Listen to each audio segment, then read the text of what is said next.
কথাগুলা শুনা যান। একটা পোলা একটা মায়ারে ভালোবাসতো, কিন্তু মায়াটা পোলারে ভালোবাসতো না। হঠাৎ করে মায়াটা একদিন কইতাছে যে তোমারে ভালোবাসতে পারি, একটা শর্ত আছে। ছেলেটা তো খুশিতে লাফায়া কইতেছে, আচ্ছা কো তোমার কি শর্ত?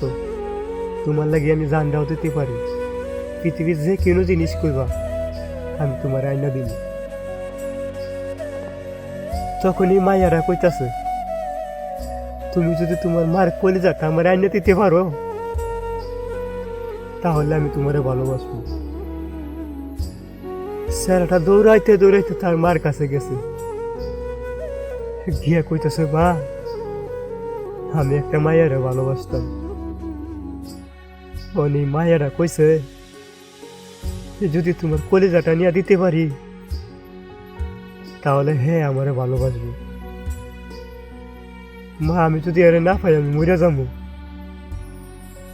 তখন মাটা কান্না করতে করতে কইতাছে যে বাজার, আমি তোরে আমার নিজের জীবনের চেয়ে বেশি ভালোবাসি, তোর সুখই তো আমার সুখ। তুই কইলে আমার কলিজাকে পুরা পৃথিবীটাও যদি কস তাও আমি আন্না দিতে রাজি আছি। তখন মায়া দেরি করলো না, নিজের বুকটা ফাটাইয়া কলজারা সারার হাতে তুলে দিছে, কইছে যে যা বাজান তোর ভালোবাসা মানুষের কাছে যা।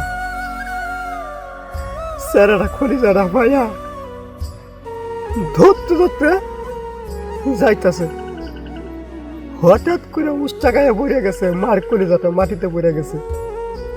তখন মার কলিজাটা কইতাছে, এই ব্যথা পাইছিস বাজান?